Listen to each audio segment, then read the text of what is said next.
भाई ऐसा कहते हैं कि माउंट कैलाश पे भी बहुत चीजें दिखती रहती है, आपने भी हाँ शायद भाई, वहां पर बहुत वीडियोस उस माउंट कैलाश पे आपने बनाई है, कुछ आप बता एपी सकते सेंटर हो? कहते हैं उसको, हाँ यूनिवर्स का पूरा। उसकी डिस्टेंस भी बहुत कैलकुलेटेड है, एग्जैक्टली तो मुझे भी नहीं मालूम, शायद 6666 ऐसा कुछ बोलते हैं। मेन जो मिस्ट्री है कैलाश पर्वत की वो ये है कि वो एवरेस्ट से भी ऊंचा है, एवरेस्ट पर लोग चढ़ जाते हैं, उस पर नहीं चढ़ पाते। ठीक है, रीज़न क्या बताते हैं नहीं चढ़ने का, कि इसका एंगल कुछ इस तरीके का है, शायद 60 डिग्री या ऐसा कुछ एंगल है, जिसकी वजह से इस पहाड़ पर चढ़ाई करना मुश्किल होता है। ठीक है, और ऑक्सीजन की कमी हो जाती है, बहुत सारे तर्क देते हैं, बट क्या है कि ऐसा बताया जाता है कि कैलाश पर्वत पर भगवान शिव का वास है, और वहाँ पर वही इंसान चढ़ सकता है जिसका दिल साफ हो। तो जो एक तिब्बती संत थे मिलारेपा, वो चढ़ गए थे अकेले, वही एक ऐसे इंसान है जो वहाँ की चढ़ाई कर पाए हैं। तो अगर 60 डिग्री वाले एंगल का लॉजिक लगाएं या ऑक्सीजन की कमी का लॉजिक लगाएं, जो आजकल के हाइकर्स के पास तो कितने अच्छे अच्छे इक्विपमेंट है, तो वो नहीं चढ़ पाते, लेकिन उस टाइम पे संत चढ़ गए थे। और दूसरी बात ये भी है, देखो ये पूरा ऊपर तक पहुंच गए थे नहीं जिनका नहीं पूरा आपने ऊपर नाम तक तो लिया? नहीं पहुंचे थे, बट मैक्सिमम जो भी चढ़ाई करी है वो इन्होंने ही करी है।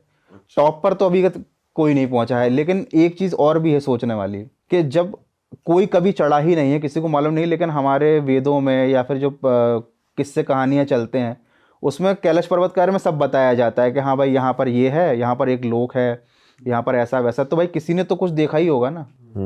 एक चीज़ और भी है, जैसा कि बोला जाता है कि वहाँ पर टाइम जो है वो फास्ट चलता है, और ये तो घटना एक्चुअली में हुई थी, है ना। जो चाइना जो था जिसने अपने कब्जे में ले लिया था जब कैलाश पर्वत को, तो उसने रूस या जर्मन याद नहीं आ रहा, कुछ साइंटिस्ट लोगों को अनुमति दी थी कि आप चढ़ के रिसर्च कर लो। तो जब वो लोग गए थे ना, तो उन्होंने बताया कि भाई यहाँ पर हमारे बाल और नाखून इतनी तेज़ी से बढ़ रहे थे, फिर हमें पता चला कि भाई हमारी एज बहुत जल्दी बढ़ रही है यहाँ पर टाइम बहुत तेज़ चलता है। एक मिस्ट्री ये भी है, वहाँ पर टाइम जो नॉर्मल अपने पृथ्वी का टाइम है उससे तेज़ चलता है, एज जल्दी बढ़ती है, वहाँ हर कोई नहीं चढ़ पाता, लोगों को इल्यूजन्स वगैरह होने लगते हैं, है ना। और बाकी जो उसकी पोजीशन है वो इतनी कैलकुलेटेड है, जैसे कि मतलब इंटेंशनली उस चीज़ के बारे में हमारे ग्रंथों में बात की गई, क्योंकि उसको शायद से धरती की धुरी ही बोला जाता है उसको, मतलब सेंटर पॉइंट ही बोला जाता है कैलाश पर्वत को। और केवल इंडिया में नहीं, मतलब ऑल ओवर बहुत सारे जो भी रिलीजन है उनमें कैलाश पर्वत की इम्पोर्टेंस है। अभी क्या चल रहा है कि अभी मुद्दा थोड़ा सा ऐसा है कि भाई चाइना का भी, थोड़ा सा इंडिया का भी, तो 16 साल से तो कोई चढ़ाई नहीं है, दोनों कंट्रीज की तरफ से परमिशन ही नहीं है जाने की। इंडिया वाले बोलते हैं हमारी धार्मिक भावनाएं आहत होती हैं वहाँ से, वो लोग या चढ़ते भी होंगे तो अपने को नहीं पता चलती होंगी, कुछ तो ये लोग करते ही होंगे, ऐसा तो पर है भाई नहीं भाई। हेलीकॉप्टर या प्लेन से तो जा ही सकता होगा कोई, जा मतलब सकते अगर होंगे। ट्राई करे तो देख सकते हैं कि सीधा टॉप पे जाओ तो क्या है। भाई देखो क्या है कि ऐसी चीज़ें नहीं दिखती हैं, आप जाओगे, आप क्या एक्सपेक्ट कर रहे हो कि कैलाश पर्वत के ऊपर जाओगे तो आपको कोई कुछ दिख जाएगा, कुछ मिल जाएगा, ये ऐसी चीज़ें हैं। जैसे एंटार्क्टिका में भी बहुत सारी मिस्ट्रीज़ हैं, ऐसा बोला जाता है कि उसके अंदर भी एक एडवांस सिविलाइजेशन है, उसके अंदर भी बहुत कुछ है, एलियंस का हब है। लेकिन आप प्लेन के ऊपर से, अगर प्लेन का यूज़ करके एंटार्क्टिका ऊपर से निकलोगे तो आपको क्या दिखाई देगा, कुछ नहीं दिखेगा आपको। ये सब चीज़ें हिडन होती हैं। भाई कैलाश पर्वत के अंदर क्या है, उसको क्यों इतना पूजनीय मानते हैं, उस कुछ हमारे ग्रंथों में जिस भी चीज़ के बारे में कुछ कहा गया है तो कुछ ना कुछ उसके पीछे लॉजिक होता है। अब ये आज के ज़माने के लोग नहीं समझ पाते उसको, हमेशा हर चीज़ को अपने पॉइंट ऑफ व्यू से समझने की कोशिश करते हैं, तो वो चीज़ें कहीं ना कहीं गड़बड़ हो जाती हैं। भाई एलियंस के लिए भी कहते हैं कि वो भी वो रास्ता यूज करते हैं बहुत बारी। वहां पे बहुत कुछ दिखता है आसमान में, लद्दाख के दर भी दिखता है, अपना कैलाश पर्वत के दर भी लाइट्स दिखती हैं। यूएफओ की शेप का कुछ दिखता है वहां पे, ऐसा कहते रिसेंट में भी इंडिया में हुआ तो था कहीं हाँ, हाँ। कि देखा गया एक यूएफओ टाइप का कुछ, लाइटनिंग टाइप दिख लाइट रही है, टाइप की ट्रायंगल दिख रही है। शेप की। इंडिया में भी बहुत सारे एरिया 51 जैसी जगह हैं जहाँ पर मतलब बहुत कहा जाता है ऐसा कि एलियंस की आवन जावन लगी रहती है। हैं। अच्छा, इंडिया में कौन सा है, कौन सी जगह पे होता इंडिया में अपना एक दर्रा है ना, लद्दाख के दर, हाँ, वहाँ के रहवासी तो देखते ही रहते हैं कि भाई लाइट आ रही हैं, लाइट जा रही हैं। अच्छा। हाँ, बट उनको क्या बोल दिया जाता है कि ये तो ड्रोन की टेस्टिंग चल रही है, एलियंस वगैरह कुछ नहीं है।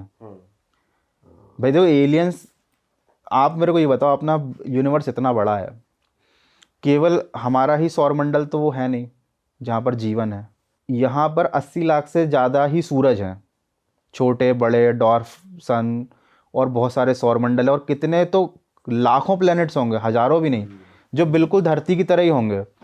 इवन अभी तक नासा वाले भी कितने प्लैनेट्स ढूंढ चुके हैं जो धरती की तरह ही सूटेबल हैं जीवन के लिए। कुछ पे जीवन होगा भी, बट प्रॉब्लम ये कि हमारे पास वो टेक्नोलॉजी नहीं कि हम वहाँ पहुँच पाएँ।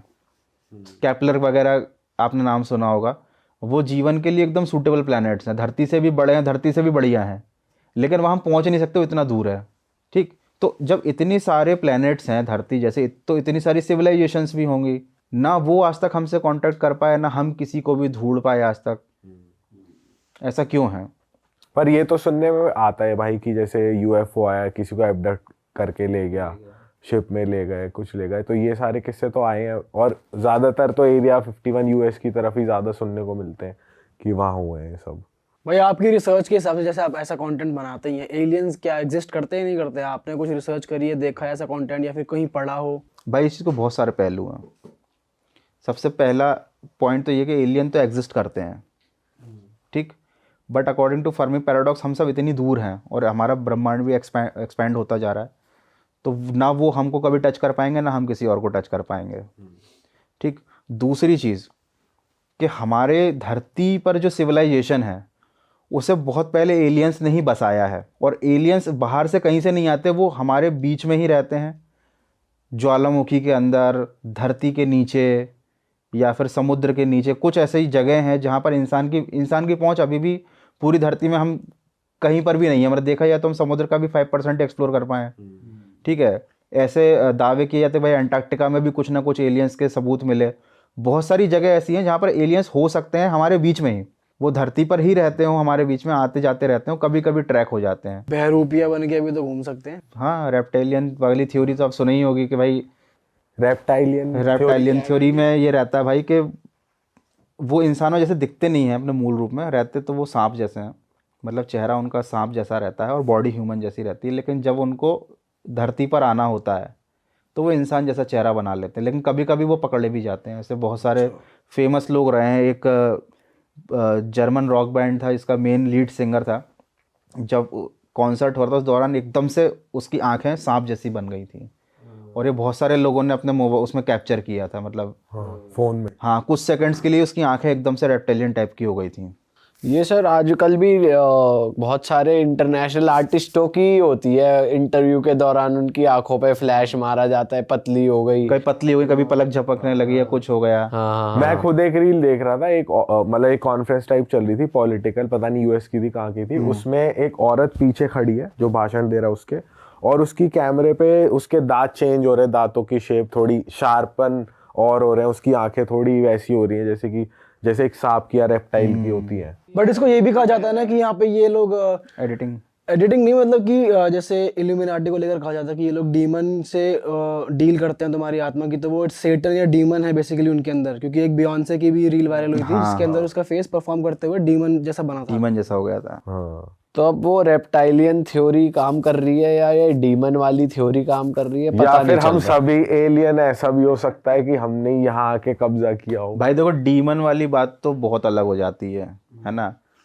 एलियन वाली अगर हम बात करें तो एक थ्योरी तो ये भी कहती है कि इंसान खुद ही एलियन है, मतलब उसका एवोल्यूशन धरती के एवोल्यूशन के साथ नहीं हुआ।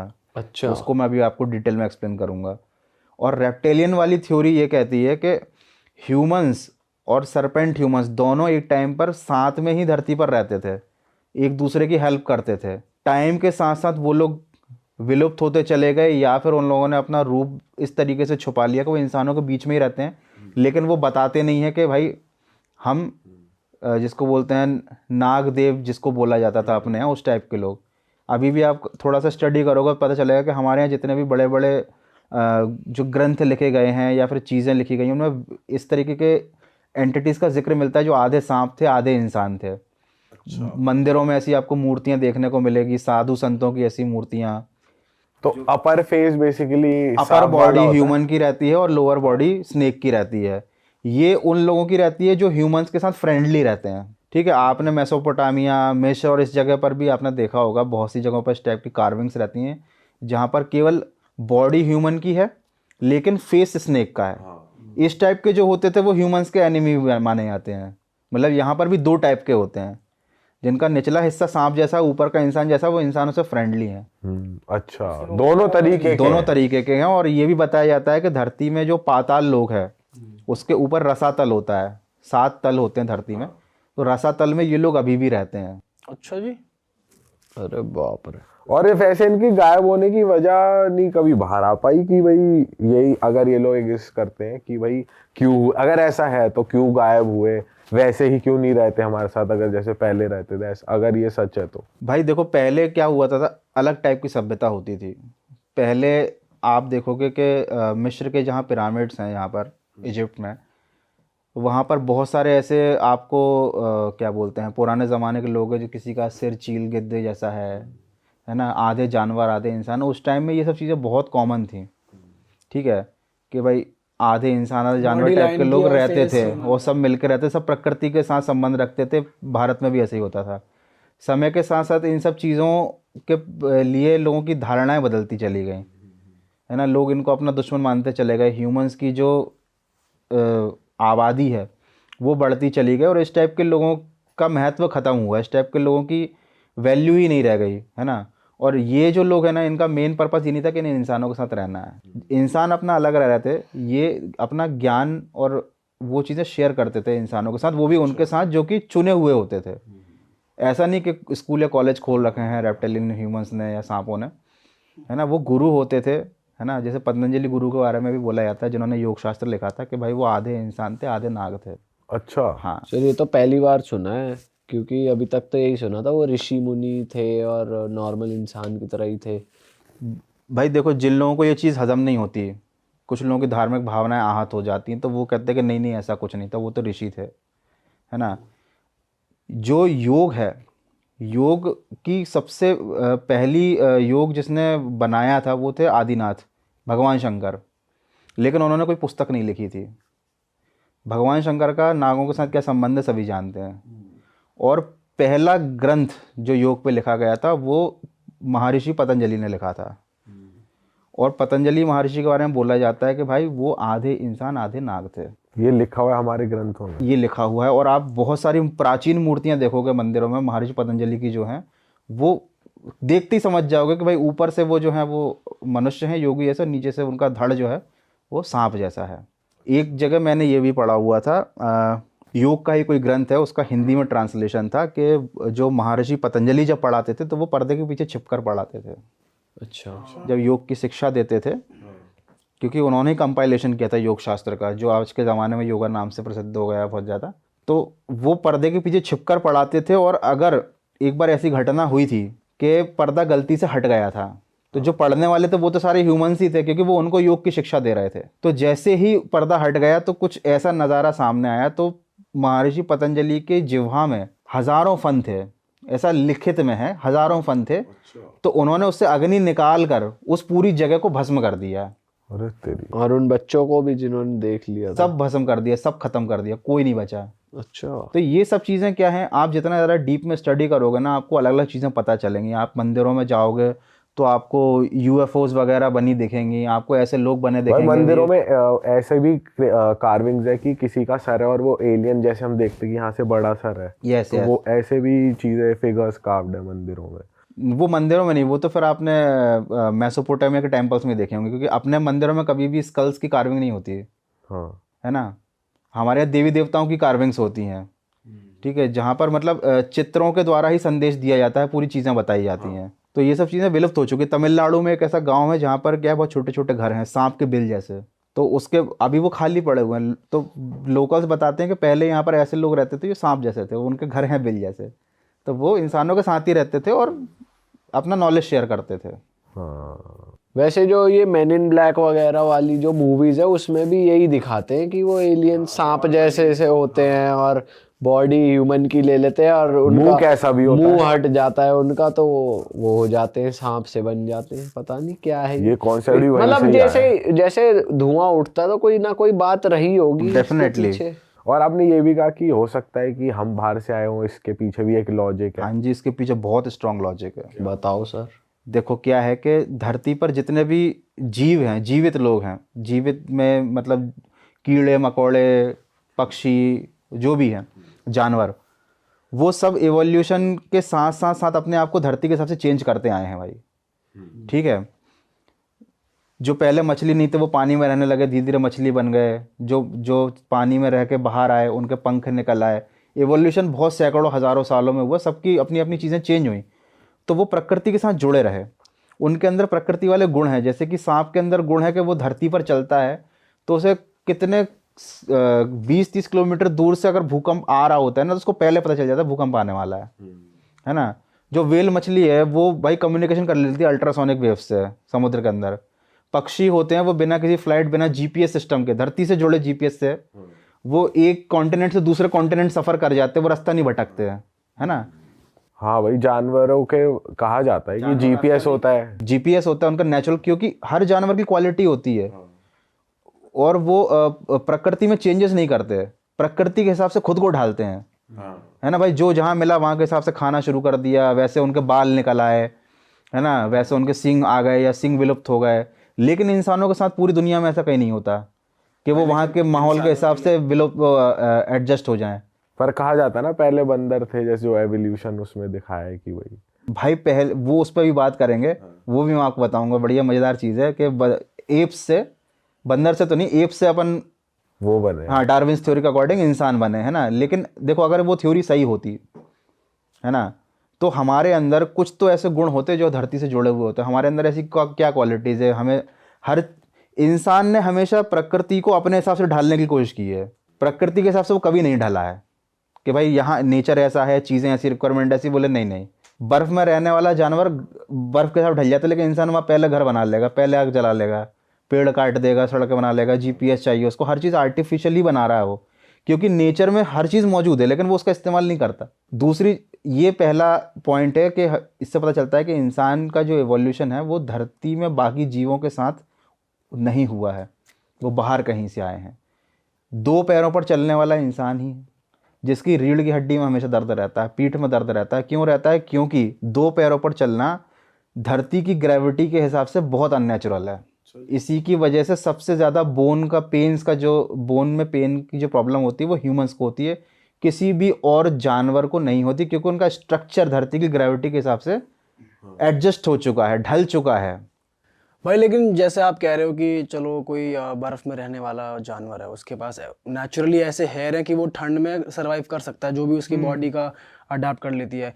ऐसा नहीं है कि ह्यूमंस, भाई अमेरिका, जब मान लो ऐसी कोई कंट्री है जहाँ पर माइनस में टेम्परेचर है, वहाँ ह्यूमंस के बाल नहीं उगे बड़े बड़े, बट सिर्फ हम फिर वही चीज़ को कंपेयर कर रहे हैं, और बाकी और भी तो चीज़ें जो हम प्रकृति के हिसाब से हमारे साथ इवॉल्व हो रही हैं, तो ऐसा कह सकते हैं। जैसे अफ्रीका में भी उनके बॉडी की कंडीशन अलग होती है इंसानों की, जैसे वहाँ स्किन थोड़ी थिक होती है, बालों की कंडीशन, शक्ल, बिल्ट थोड़ी ऐसी होती है। जैसे कहा जाता है ना पहले के लोगों की हाइट ज्यादा होती थी, फिर कम छोटी होती जा रही है धीरे धीरे। तो प्रकृति के साथ ही हो रही है। ऐसा नहीं है, ह्यूमन बिल्कुल ही नहीं है। प्रकृति के हिसाब से हो रहा है, क्योंकि जब से मनुष्य धरती पर आया है उसके बाद से तो उसको सैकड़ों साल हो गए ना, तो वो सैकड़ों साल का एवोल्यूशन तो है। अच्छा, कल ही थोड़ी आए हो, पुश्तों की पुश्ते तो रह रही हैं। मतलब ऐसा हो सकता है, जरूरी नहीं ऐसा है। पॉसिबल है कि जो ह्यूमंस हैं उन्हें यहाँ पर रखा गया हो, या फिर हम कहीं और की सिविलाइजेशन हो जो यहाँ पर आकर रहने लगे हो। हमने खुद देखा हो कि भाई ये जगह सूटेबल है हमारे लिए, हम यहाँ एवोल्यूशन के हिसाब से तो नहीं हुए लेकिन सूटेबल तो है, यहाँ हम रह सकते हैं। अब इतना टाइम हो गया है कि देखो, अब ऑब्वियसली धूप में रहोगे तो काले पड़ ही जाओगे, है ना। वो हमारा नेचर है, वो हमारी क्वालिटी है। भाई धूप में आप भी खड़े हो जाओ, दिल्ली में खड़े होगे तो आप भी काले ही पड़ जाओगे। ऐसा तो है नहीं कि अफ्रीका जाके काले पड़ोगे, हाँ बिल्कुल, है कि नहीं। हाँ। तो 2 थ्योरी हैं। पहला तो ये है कि ह्यूमंस भी एलियंस हो सकते हैं जब हम एलियंस की खोज कर रहे हैं, और दूसरा ये है अकॉर्डिंग टू डार्विन्स थ्योरी भी, ये भी बहुत ज़्यादा कंट्रोवर्सी में रही है। पहले लोग इस पर बहुत आंख मूंद कर बिलीव करते थे क्योंकि इसको पढ़ाया जाता था कि भाई एप से ह्यूमन बने, लेकिन अभी भी इसके बीच की जो बहुत सारी स्टेजेस हैं वो प्रूफ नहीं हो पाई हैं, वो गायब ही हैं। बट चूंकि हमारे पास कोई और अल्टरनेटिव नहीं है अभी, इसलिए ह्यूमंस इस चीज़ पर बिलीव करते हैं कि ठीक है हमारे पास एक रेफरेंस है जिसको हम मानते हैं, वो भी अभी इनकम्प्लीट है, उसके बीच की बहुत सारी स्टेजेस नहीं है। और अभी भी अफ्रीका के पास में ही जब खुदाई हुई थी तो कुछ ऐसे ह्यूमंस के बोन्स निकले थे जो इवोल्यूशन की जो पूरी स्टेजेस है उनमें किसी से ही मैच नहीं करते थे। इवोल्यूशन जो हुआ था ना एप से लेके ह्यूमंस का जो बोलते हैं, उसमें अलग अलग स्टेजेस पे बोन्स का अलग अलग स्ट्रक्चर था। एक ऐसी प्रजाति मिली ह्यूमंस की जो उन सबसे ही अलग थी। अब या तो वो बिल्कुल अलग थे जो गायब हो गए, विलुप्त हो गए, या फिर हमारी जो थ्योरी है एवोल्यूशन की उसमें कहीं ना कहीं चेंजेस की ज़रूरत है, क्योंकि ये एक नई चीज़ मिली है। ये अभी रिसेंट की ही डिस्कवरी है।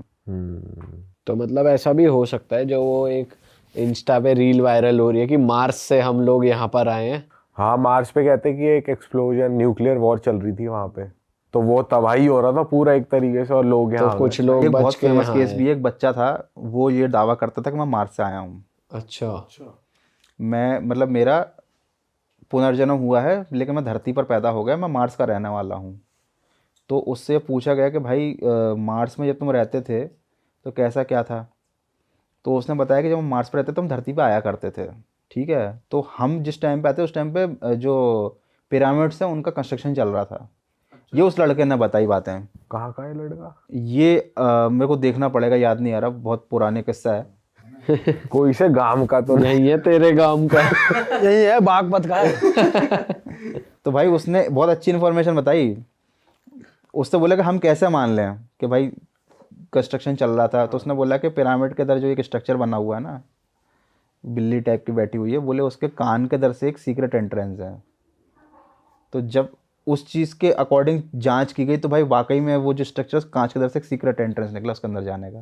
अच्छा जी। हाँ, अब ये बंदा जो लड़का था ये सही बोल रहा था या नहीं ये नहीं पता, इसका कोई प्रूफ नहीं है, लेकिन उसने ये जो चीज़ बताई थी ये सही थी। जो सीक्रेट एंट्रेंस था वो मिला था उसका अकॉर्डिंग। अरे बाप तो भाई देखो अभी चल क्या रहा है ना भाई, सोशल मीडिया पे इतना कंटेंट जनरेट हो रहा है उसमें 90% तो फेक है। इतनी एडिटिंग चल रही है भाई, कोई कुछ भी दावे कर रहा है कि मैंने भाई रेप्टेलियन ह्यूमन को देख लिया, या मैं खुद ही एलियन हूँ, मैं डेविल हूँ, मैं भूतों टाइम के किस्से ट्रैवलर हूँ, भी। ये भी कह रहे हैं लोग, मैं टाइम ट्रैवलर हूँ। मैं टाइम ट्रैवल हूँ। एक बहुत फेमस किस्सा था जो बाद में फेक साबित हुआ था।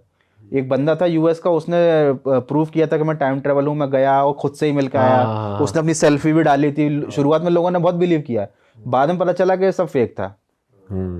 तो असली और नकली के चक्कर में ना इतनी चीज़ धुंधली हो चुकी है ना कि आप समझ नहीं सकते भाई कि आपको जो दिख रहा है सोशल मीडिया पे वो कितना सही है कितना गलत है। अरे वाह, आपने ये वीडियो यहाँ तक देख ली भाई, तुमने हमारी मेहनत सफल कर दिया। तुम ही लोग हो असली रियल हिट।